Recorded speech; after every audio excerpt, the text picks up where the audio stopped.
¿cómo ha enfrentado usted, presidente Abinader, estos efectos de la pandemia, la disrupción de las cadenas de suministro y ahora pues los problemas de inflación?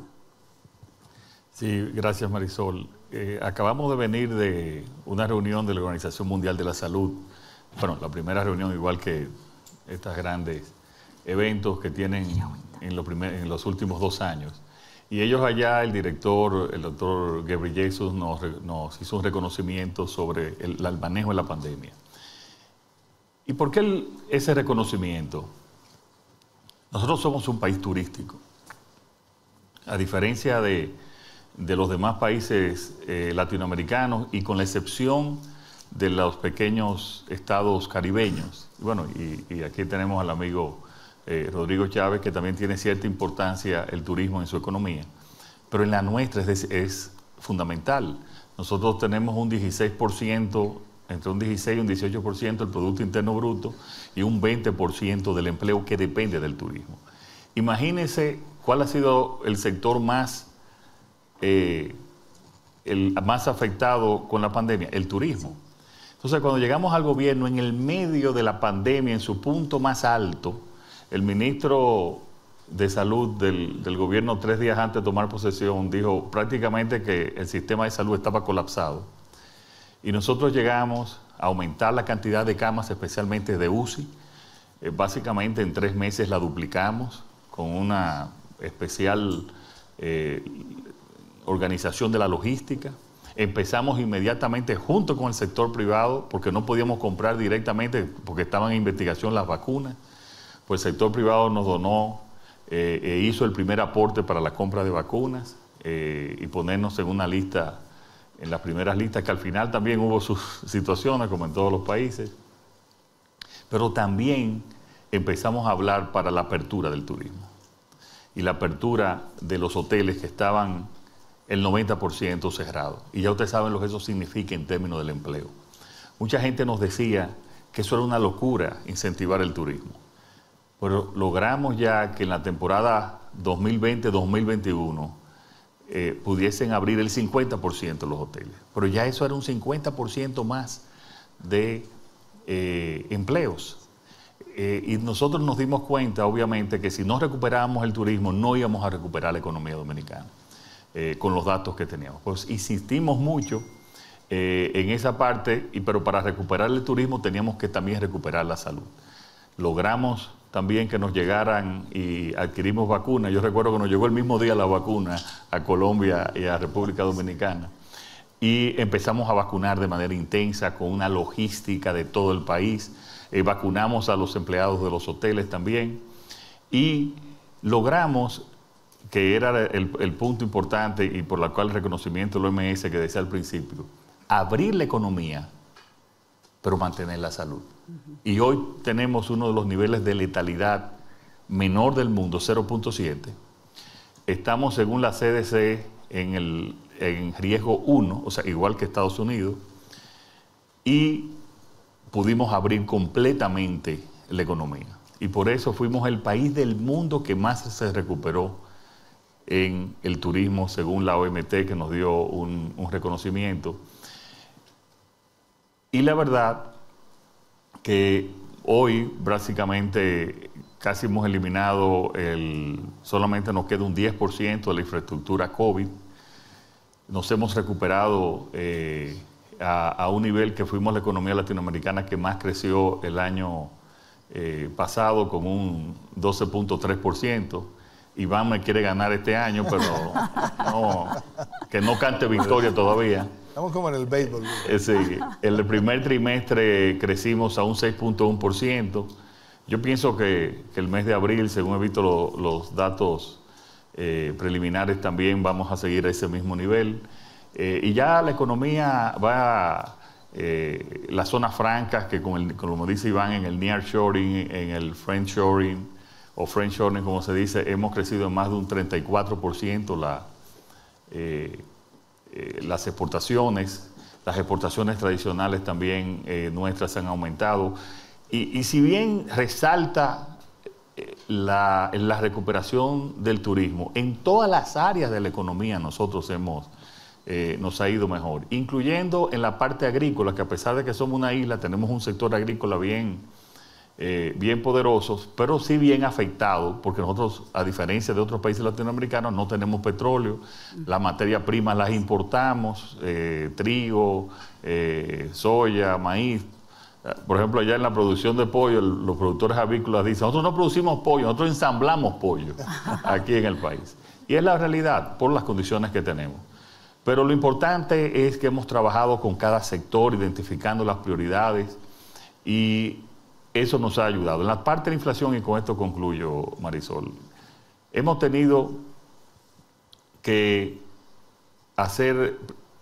irnos a una combinación de un financiamiento especial. Nosotros hemos duplicado la cantidad de financiamiento del sector agrícola. Y por eso, por primera vez en 20 años no tenemos que importar arroz. Por primera vez tenemos una sobreproducción de plátanos, estamos hablando de los productos que más consumen los dominicanos.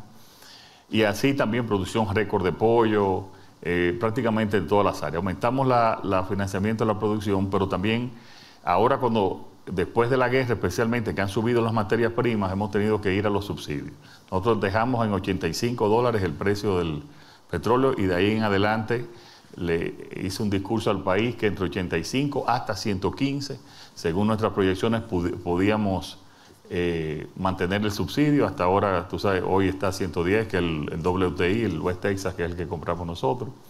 Pero hoy, exactamente en unas 2 horas, el ministro de Industria y Comercio anuncia también el subsidio al maíz para que no suba el precio del pollo. Ya anunciamos hace 2 semanas también el subsidio al trigo, y en septiembre del año pasado empezamos a subsidiar también los fertilizantes. Imagínense que la urea, cuando llegamos al gobierno, estaba a $270 aproximadamente la tonelada, y hoy está a 850. Sí. Entonces tuvimos que sellar también y hacer una línea de subsidio. Hemos hecho una administración fiscal realmente lo más eficiente posible. La verdad es que nos sentimos muy orgullosos, porque además lo estamos haciendo con mucha transparencia, una lucha constante contra la corrupción para que esos recursos puedan rendir. Y terminamos el año pasado con una proyección del déficit menor, y este año sí vamos a tener que, ya por esa situación, y ya se lo anunciamos a los organismos multilaterales, de que sí vamos a tener que aumentar el déficit, aún sí por debajo de las proyecciones que se tenían del año pasado. Pero lo que te puedo decir, Marisol, que esto tiene que ser una administración día a día por la situación cambiante, ir adaptándonos, y no se puede proyectar a largo plazo. Y largo plazo son 3 meses aquí, O sea, aquí tenemos semanalmente, yo me reúno con el Gabinete de Economía, me reunimos con el Gabinete de Construcción, nos reunimos con el Gabinete de Agricultura, nos reunimos con el Gabinete de Salud para determinar las acciones como los tiempos lo ameritan. Lo felicito, presidente. Es así. Nos ha tocado vivir en un mundo muy fluido, con factores locales y externos bastante complicados. Quisiera pasar con la vicepresidenta Boluarte.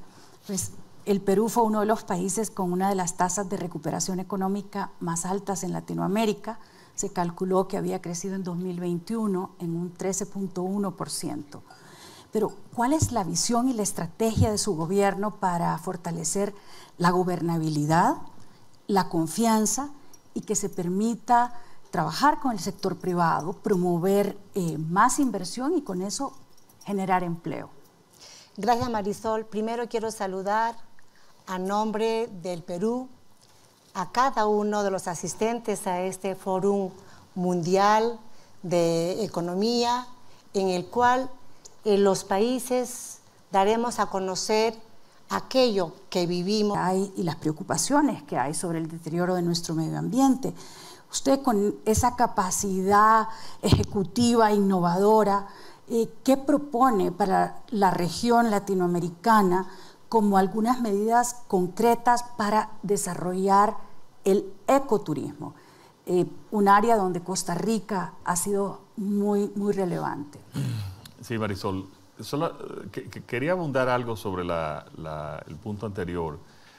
y nuestra preparación. No solamente nosotros nos preparamos también en cuanto a esa parte de los subsidios, la parte social, sino que al mes de llegar al gobierno empezamos a darle un seguro médico general del Servicio Nacional de Salud, del Servicio Público Nacional de Salud, a 2.4 millones de dominicanos que eran los que faltaban, que no lo tenían.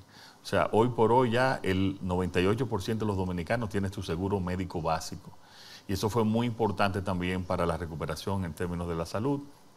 Y al mismo tiempo hemos duplicado, tanto en cantidad, en términos del aporte económico directo, como también de la cantidad de personas que se le da una ayuda directa, especialmente a madres y padres en situaciones de vulnerabilidad.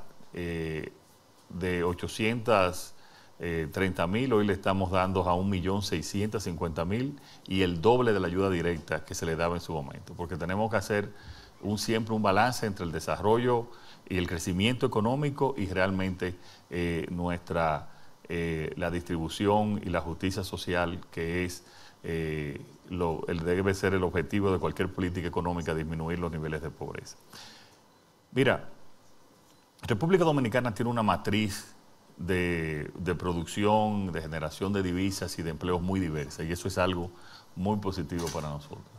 En términos de generación de divisas, tenemos el turismo, las zonas francas y las exportaciones tradicionales, y bueno, las remesas, que las tenemos todos los países latinoamericanos en términos de generación de divisas. Pero todos conocemos aquí que las divisas también, la generación de divisas, es un impulso muy importante al sector construcción, más de lo que la gente piensa y se imagina fuera de nuestros países. La zona franca ha sido favorecido con lo que mencionó Iván, el nearshoring y el friendshoring también. Claro, nosotros hemos hecho una gran campaña, una gran apertura a esas nuevas empresas. Por ejemplo, te puedo decir que en las zonas francas nuestras ya tenemos exportaciones de 1.800 millones de dólares solamente de dispositivos médicos. O sea, dispositivos médicos ya de una tecnología media importante. Aparte de las zonas francas manufactureras, de telas, ropas y de otros productos que también nos vamos a ir en la parte tecnológica. En la parte, ya volviendo a la parte de turismo, yo creo que Latinoamérica, tan diversa como es, así mismo tiene que ser su turismo. Nosotros tenemos el turismo de sol y playa, que la verdad que es el turismo masivo, es el más importante, pero nosotros lo combinamos también con turismo ecológico, en áreas importantes que tenemos de reservas naturales, de parques, que lo hemos, al mismo tiempo que lo protegemos, pues le damos una posibilidad de visita especial, y también con el turismo histórico. Recuerda que Santo Domingo es la primera ciudad de América, ciudad primada de América, donde están los primeros restos de nuestra España colonial, y también estamos impulsando y haciendo toda una rehabilitación de nuestra ciudad colonial. Y eso es muy importante. Hoy en uno de los paneles uno de los paneles de turismo, hablaba la ministra de Turismo de Arabia Saudita, que ellos están tratando de impulsar, que ellos empezaron a crear nuevos puntos y nuevos destinos turísticos en el momento de la pandemia. Bueno, pues nosotros hicimos lo mismo y estamos desarrollando un nuevo polo turístico que es Pedernales. Ya tenemos compromiso de 11 cadenas internacionales. Sin embargo, ese nuevo polo turístico va a ser un polo turístico en una inclinación muy especial hacia el ecoturismo. Es una provincia donde el 78% del terreno es parque nacional. Y esto se va a ubicar en una pequeña parte de la provincia para tener acceso a toda esa área protegida y un turismo de mucho menor densidad que, por ejemplo, el turismo masivo y muy exitoso que desarrollamos en Punta Cana. Así, cada país, el caso de Costa Rica se ha desarrollado, ha sido ejemplo de un desarrollo ecoturístico. Sí. Colombia tiene todas las posibilidades, tiene desde Cartagena una ciudad colonial preciosa, hasta puede tener ecoturismo o de playa, y yo creo que bueno, Brasil es un continente que lo puede tener todo, y yo pienso que cada país, con lo diverso que es Latinoamérica, lo que tiene que identificar. Ahora mismo ya hay una necesidad de turismo que te presenta todo el menú. Si bien es masivo lo que te digo de sol y playa, sí también es, hay el turismo ecológico, el turismo cultural e histórico. Y hay que tener presente también, Marisol, que las nuevas generaciones tienen mucha conciencia hacia un turismo con un sentido ecológico muy importante. Por ejemplo, mis hijas no van a un restaurante que tenga plástico. Sí. Y hablo de mis hijas que tienen de 20 a 25 años. Tienen mucha conciencia en ese sentido. Y así vamos a desarrollar este nuevo polo. Y así tenemos también nosotros que ir a una isla. Y finalmente hay algo que quiero llamar la atención aquí sobre el tema ecológico. Nuestros países, y especialmente en el Caribe, somos los que menos durante siglos hemos contaminado el mundo porque no tenemos desarrollo industrial importante. Sin embargo, somos de los 10% de los que menos han contaminado. Sin embargo, somos de los 10% de los países con mayor vulnerabilidad. Nosotros estamos ahora, tenemos el grave problema del sargazo en todo el Caribe. Cuando vemos el aumento del nivel de los mares, de los océanos, tenemos mucha vulnerabilidad en cuanto a al calentamiento global, y eso hay que tenerlo, y los países de mayor nivel económico tienen que tener más conciencia en ese aspecto. Iván y yo estuvimos conversando en Costa Rica cuando tomó posesión el presidente Chávez de hacer todo vamos a decir, un parque entre Colombia y República Dominicana, que va a tratar de conservar nuestras aguas, conservar nuestros mares de cualquier explotación que nos afecte. Y esas son cosas que estamos haciendo también conjuntamente, y en la Alianza para el Desarrollo en Democracia, la ADD, que tenemos entre Costa Rica y Panamá también, estamos discutiendo también hacer en conjunto muchas acciones de tipo de protección al medio ambiente y de protección a nuestros recursos naturales. Gracias, presidente. Sí, y finalmente, que me he extendido, hay una ley muy importante que está en el Congreso que yo la definí como prioridad hace 2 semanas, que es la ley de ordenamiento territorial y uso de suelos. Que tenemos que saber para qué da cada área, y más nosotros en una isla pequeña, para qué da, que esta tiene un contenido y una posibilidad minera, esta turística, esta agrícola, para no seguir con un desarrollo que es realmente desorganizado. Y eso es fundamental para tenerlo en todos nuestros países. Pues tiene mucho por lo que sentirse orgulloso y optimista, presidente. Gracias.